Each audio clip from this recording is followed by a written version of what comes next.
Kyler Murray versus Tua Tagovailoa. A great footnote to that matchup. But all that's taking a back seat. Let me introduce you to somebody. Mr. Bob Ryan. He ate a Twix for the first time this week. How was it, Bob? Pretty good. I'd call it a late lottery. There we go. How did you it's not a late go lottery, 6 decades without even knowing Twix existed, Bob? What is that? It just didn't invade my life. You neither, Blackstone? You're shaking. You had never heard of Twix before? You're not. All right, we're going to dig deeper on that in a bit. Thursday Night Football, Niners, Packers. Look at the list of players who are expected to be unavailable. San Francisco missing 11 starters, including Garoppolo and Kittle. Green Bay likely down 3 running backs. Total of 29 missing players, and 7 of those are COVID-related. So let's focus on that for a second. Some people are asking, should the NFL consider pushing this game back? Plaschke, you're nodding yes. Start there. Do you think the NFL should postpone this game? Yes, I mean, I don't know why they wouldn't. They've already postponed 5 other games. They postponed a game in prime time. The 7 COVID-related absences. Mm-hmm. What does this do to the fear of the other players playing, trying to block and tackle each other, the proximity of it? I think it places an asterisk on this game. But, of course, it's also the first time they've had a chance for a prime time game with no baseball, nothing, no basketball, nothing competing. You wonder if they're so afraid of losing that prime time spot tonight. Shame on them if they are. This game should be postponed. You would postpone. Emily Kaplan, would you postpone if you're in the NFL's position? You know what, Tony? I never want to see a press release again that says the health and safety of our players, staff, and community is our highest priority. Because if it was your highest priority, you wouldn't be playing a game tonight with the San Francisco 29ers. And I'm calling that because I think they only have 29 players available. Are we pretending that this virus doesn't live in an incubator? Look, the NFL knows that they're in danger of not finishing the season. They're trying to put their heads down and plow through it. And we get it. It's a business. You don't want to disrupt it. But stop lying to us. Stop saying that health and safety is the highest priority. Finishing the season is the highest priority. 7 players will miss tonight because of COVID-related issues, or at least the protocol the NFL has set. Kevin, should they consider postponing this game?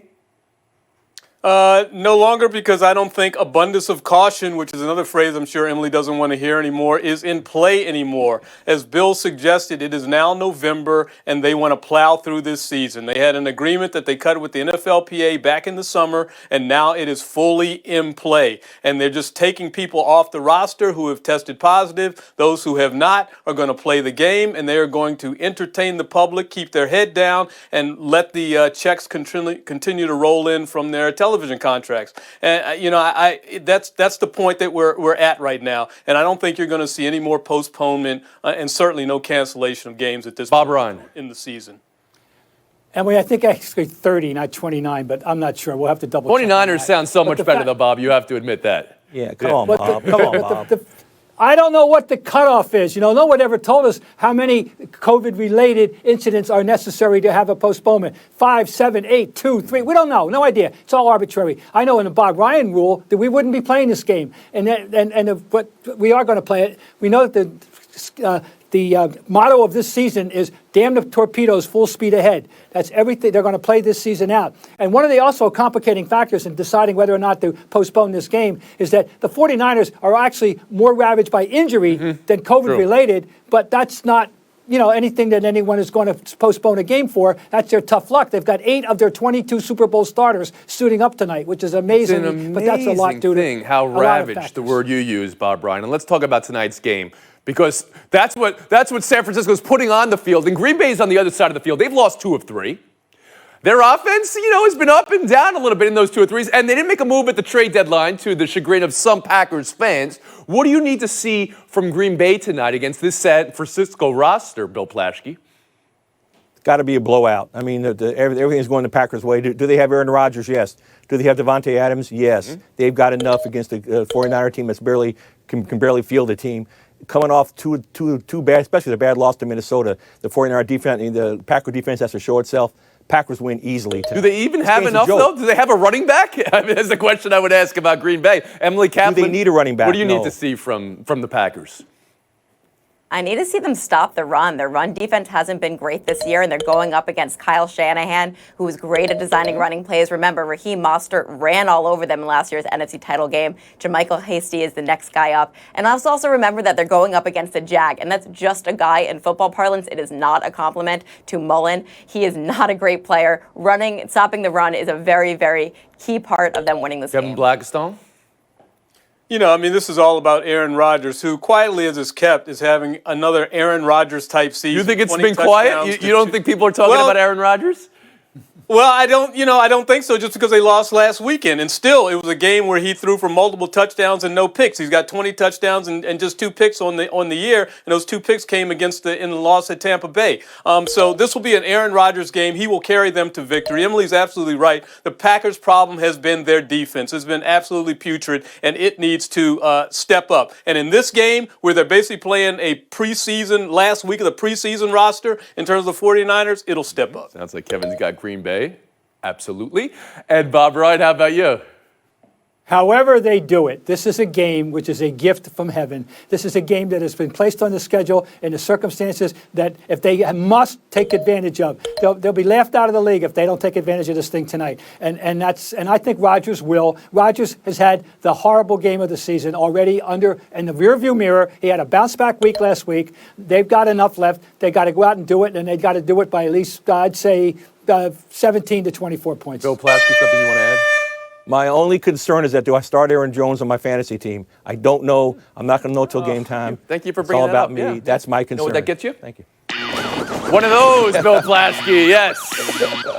We've been Horn, we'll move on. Dolphins-Cardinals Sunday. Kyler Murray versus Tua Tagovailoa. That's a great matchup.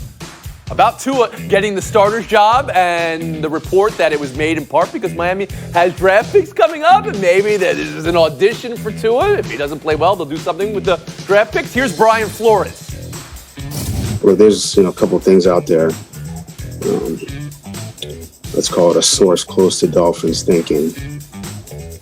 It's saying that we're auditioning Tua. And I'm just going to tell you about my thinking. We brought Tua here because we believe in him. We believe in developing players, and I think you guys have heard me talk about the improvement of players on a daily basis. That would be the opposite of giving somebody a 10-game audition. So I guess that's my thinking on that, just so everybody's clear. Okay, is it clear to you, Bob? How do you hear Flores there? Let me ask my fellow panelists one question. Who among you would stand in front of that man and say, "You're a liar"? It isn't going to be me. I will take him at his word. I will take him at his word, and I don't have to give you any other explanation. All right, Kevin Blackstone. Well, I don't know when the NFL went from being a league where you developed quarterbacks and brought them in 2 or 3 seasons into their career, or a league where you throw a young guy in and you give him 5 or 10 games to show themselves. We didn't see anything from Tua last week. We know what Tua was in college. We know what he's supposed to be now if he's over his injuries. He's supposed to be the next great thing. Why would you turn away from him now? I, too, believe, as Rob Ryan said, I believe in the head coach. He's not there for an audition. Emily Kaplan. I'm starting to wonder if the Dolphins have a communication problem because when they moved on from Fitz to Tua, Fitz was blindsided, and it sounds like a lot of the players found out via the media. Same here. It almost sounded like Brian Flores wasn't talking to us, but he was talking to his players, saying, stay the course. Because imagine how confusing it must be if you're a player, you're in the division hunt, and all of a sudden you hear that management is using the season to evaluate the quarterback. Look, I think there's a lot going on behind the scenes, and I'm not sure that we, the media and fans, deserve to know, but the players are owed transparency, and I really hope they're getting it. And Bill Plaschke.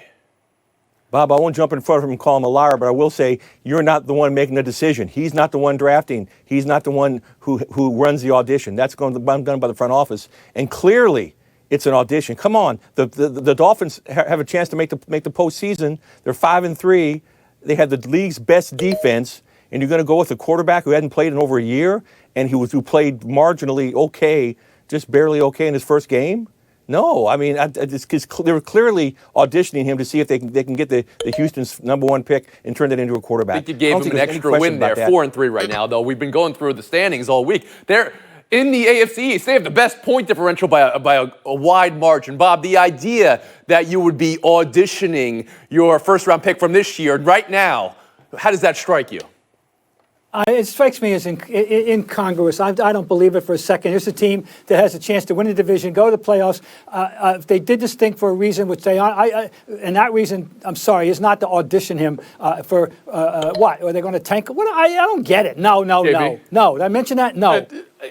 Yeah, I mean, I don't think Tua is not an auditionable type of quarterback. That's not the situation that they're in. This isn't the situation in Arizona the other year when everything was in upheaval. See, you bring that up. That's this is the guy interesting. that people wanted. Because I had never conceived that a team could draft a quarterback in the first round one year and then go ahead and use another draft pick on a quarterback the next first round. But it just happened in Arizona. They changed coaches. Arizona. And that's how Kyler Murray came to be in Arizona. It is, and that's the matchup we have this week. And I find it very, very interesting. You guys probably won't. I believe, I'm still doing the research, it's an NFL first, though, in this matchup. Anyone want to guess what the NFL first is?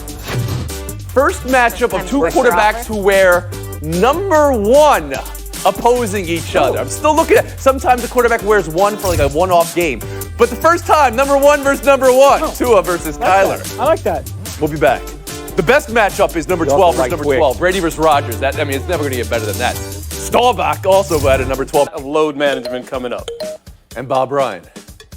Well, I don't know to what extent. I want less load management. If you're talking about 30 minutes a night for a LeBron, fine, that's okay, but not sitting home. Don't want to hear about that nonsense. No. Look, everyone has to recognize that these are abnormal times and you're going to have to make sacrifices, and that the ultimate good deal is one that no one is totally satisfied with. They got to get going. The players, they like money. They're finally sobering up and realizing that, yeah, we got to play these games earlier than we want. Bill, Bob brings up LeBron, or the idea of load management. I have to ask you about LeBron. I do. I mean, is he going to be out there December 22? Out there that Christmas Day game? He'll be back early, and then he'll take about a month off. As long as he's there in the spring, that's all that Take a month off. How great is that? So, okay, so he always takes a month off. If we were to go over under February 1 when LeBron actually comes back to the Lakers, what would you say? No, he'll come back early to make it. Move on. Buy or sell two, Cleveland Browns General Manager Andrew Berry. All I know is that I think Baker's played well, and he's done a nice job during these first 8 weeks. He's allowed us to play winning football. We've had winning football from that position.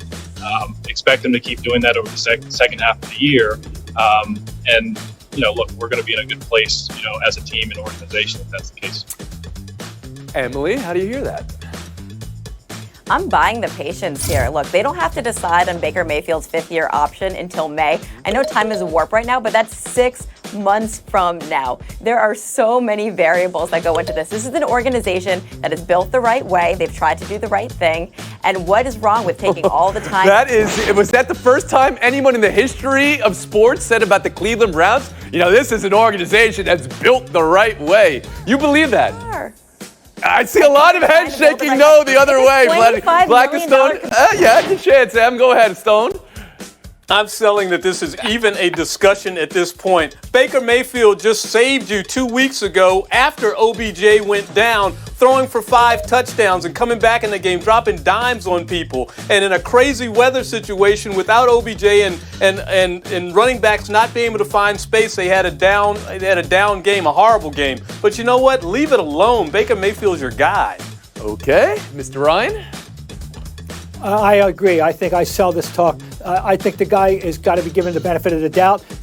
He needs to be more consistent, but he moved through 5 touchdown passes not long ago. Not everybody goes around doing that. He's had 3 head coaches and an interim head coach, 3 playbooks, different offensive coordinator. He's settling in with a good coach, apparently. So you are buying, then, General Manager Berry. I'm selling. You're selling the talk that Baker Mayfield has to have a good game every week, because he had a terrible game last week. All right, Plaschke, how about you? Yeah, I'd like for the GM to be more supportive there. The Browns haven't had a winning record in 13 years. They have a winning record now. That's what you want your quarterback to do. Baker Mayfield wins games, and like Bob said, he's done it in the course of 2.5 seasons with numerous coaches, numerous playbooks. Give him a chance. Support him. Get behind him. I'm going to give Emily a chance one more time. I cut you short because you had your time, but this very well-run organization, please go ahead. Well, what I'm saying is it's a $25 to $26 million guaranteed with this new contract. That's a big financial commitment. If you have the time to figure it out with all of these variables, remember, he's out with his top running back is out, his top wide receiver is out, he's gone through all of these coaches and playbooks. Let's keep all the variables in play. That'll be the 30 for 30 on the Cleveland Browns. We'll move on. Red Sox officials flew to Puerto Rico to meet with Alex Cora per Mass Live's Chris Cotillo. His suspension expired last week, Bob. Buy or sell Red Sox going back to Alex Cora? I'm buying it, and believe me, the media or the fans would buy it, I'd say by about a 90% margin. Forget about the morality card and all that. He was a great manager. He's perfect fit for that organization, and that's the guy they should hire. Bill Plaschke? Forget about the morality card and all of that. That's Bob. That's Boston speaking, huh, Bob? Well, just don't forget the Red Sox were penalized for cheating when Cora was their manager. Now, he was not penalized specifically, but they were penalized for cheating in 2018 when he was their manager, and you're going to bring him back into that environment? Well, you don't believe being let go was a penalty for him? He had a suspension, but he was let go. They had someone else managing the team last year. Kaplan, how about you? I'm buying that if AJ Hinch gets another chance, so should Okora. I'm buying that the fans deserve this. Remember, they've just watched Mookie Betts shine in the postseason. I'm also buying that it's probably happening. This is a PR-conscious organization. The only reason there's other candidates being mentioned is just, out of courtesy. This is his job, and he's going to get it. Yeah, I look at it as a one-year suspension. That's what he got. Look, Sean Payton, right, had to suffer a similar sort of thing with the Saints. He comes back to the team. Same situation for me in this sense. Plaschke and Ryan, the first to go. I'm surprised at you, the Bob. rapper there. It's so like a Twix, surprised right? at you. I mean, you have a situation there with Plaschke. More time to eat Twix. Now you get that reference, Overblown. Bob. Finally get that reference. Overblown. Stick around, Bob. We're going to have to get to the bottom of this Twix conversation. That's Three Musketeers. in a bit. Showdown next. Kaplan, Blackistone. Metsat Ozil, the star now for Arsenal, got pulled over for speeding in the UK, but he's got a good excuse. Number one, he thought it was kph and not miles per hour. Oh, he's got another excuse too. He couldn't judge his car against the speed of any others because nobody else was on the road. Oh, he's got another excuse too. He's German, so he's used to driving at very fast speeds. Oh, he's got one more excuse. He was going to get his daughter, and he was in a hurry. And by the way, his wife doesn't drive. Okay, My man. so you're not buying any of those, Kippy. All right, thank you. Go For that. Arsenal. Bob, I know I said I wanted to get to the bottom of Twix, but I actually want to spend time here on something else. Today is a hard day for many in our family at this network, just as it is for many around this country. If your response is anything but compassion, I don't want to hear from you. That's going to do it, folks. 23.5 hour break. Happy Hour is presented by Grey Goose. Drink responsibly. Pardon the interruption, but I'm Mike Wilbon. Tony, science